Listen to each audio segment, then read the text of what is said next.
वालेकुम guys, welcome back to our channel sisterhood. तो हम निकल पड़े थे एंट्रेंस एग्ज़ाम देने के लिए, क्योंकि आप सबको पता है कि एंट्रेंस एग्ज़ाम चल रहे हैं। तो मेरी बहन का सेकंड एंट्रेंस एग्ज़ाम था, तो मैं उसे वही दिलाने लेके गई थी।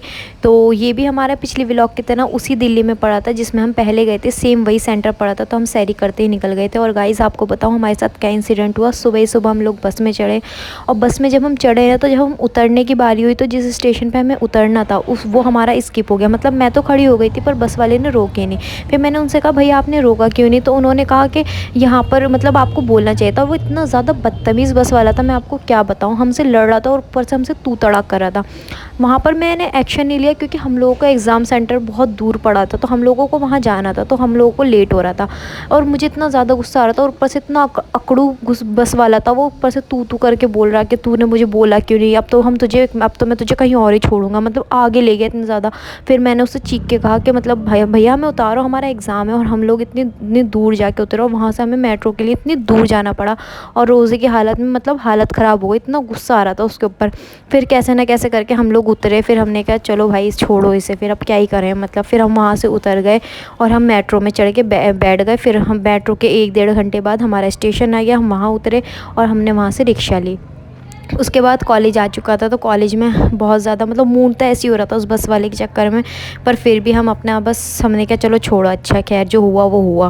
फिर हम लोग यहाँ पर वॉकिंग डिस्टेंस जो हमारा कॉलेज है वहाँ पर जाने लगे। अंदर सब बच्चे अपनी प्रिपरेशन कर रहे थे, सबके पेरेंट्स आए थे। किसी की सिस्टर आई थी, उसे लेकर किसी के भाई आया था, किसी के पेरेंट्स आए थे। जैसे मैं गई थी अपनी सिस्टर के साथ, वैसे और सबके भी आए थे। तो वहाँ पर मतलब ऐसे ही ये लोग बस अंदर जाने की तैयारी कर रहे थे, और ये अब जा चुकी थी। तो मेरे पास कुछ काम नहीं था, तो मैंने सोचा जब मैं कुछ कर ही नहीं रही हूँ, मैं वज़ू करके गई थी घर से, तो मैंने सोचा लाओ कुरान शरीफ पढ़ लूँ। तो मैं फ़ोन में अपना डाउनलोड करके कुरान पढ़ रही थी अपना, क्योंकि मेरे बहुत ज़्यादा सिपारे जो थे वो रह भी गए थे। तो मैंने सोचा लाओ यही पढ़ लूँ, और इससे मेरा फ़ायदा हुआ। मेरा तो भैया इधर उधर दिमाग भी नहीं भटका, और मैंने आराम से अपने सारे सिपारे पूरे भी कर लिए अल्हम्दुलिल्लाह। उसके बाद हम लोग वो आ चुकी थी मेरी भी सिस्टर, तो हम लोग बस निकलने की तैयारी कर रहे थे। थोड़ा ही टाइम बचा था, तो मैंने कहा लाओ शूट कर लूँ।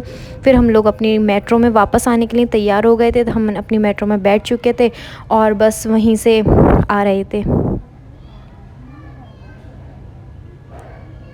और गाइज़ मेट्रो में भी हमारे साथ ना इतना बुरा इंसिडेंट हुआ कि बार बार ना हम भूल जा रहे थे हम किधर जाना है। हम बार बार वहीं घूमे जा रहे।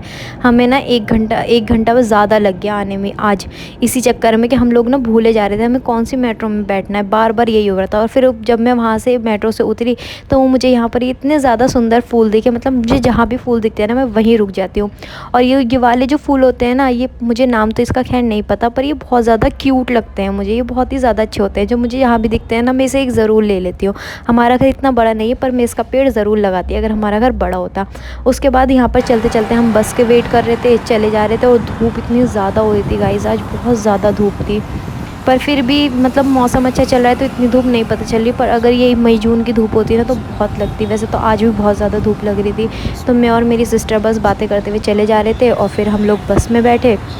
और जब हम बस से उतरे और हम अपने घर की तरफ जा रहे थे, तो हमें इस क्यूट सा ऊँट दिखा। ये इतना ज़्यादा अच्छा लग रहा था। मतलब मुझे ना पता नहीं क्यों ऊँटों को देख के ना थोड़ा सा तरस आता है उनके ऊपर, पता नहीं क्यों होता है मेरे साथ ऐसा। फिर हम लोग घर आ गए, तो अम्मी बना रही थी, मतलब अम्मी प्रिपरेशन कर रही थी अपनी बिरयानी की, क्योंकि मैंने कह दिया था भाई मैं तो बिरयानी खाऊँगी आज। तो अम्मी बस बिरयानी की तैयारी कर रही थी अफ्तारी के लिए, और हम लोग जो थे वो बस अफ्तारी की तैयारी कर रहे थे। और मुझे आज कहीं पर भेजनी भी थी अफ्तारी, तो मैंने सोचा ला उनके घर भी बिरयानी दे आए जब कुछ बन रहा है तो बस। और फिर अचानक से हमारे बराबर वाले जो हमारे पड़ोस हैं उन्होंने भी हमारे लिए अफ्तारी भेजी। और रोज़ों में तो ये चलता ही रहता है अल्हम्दुलिल्लाह कि इधर भेजो, हम उनके यहाँ भेजे, वो हमारे यहाँ भेजे, इसी से तो रौनक होती है।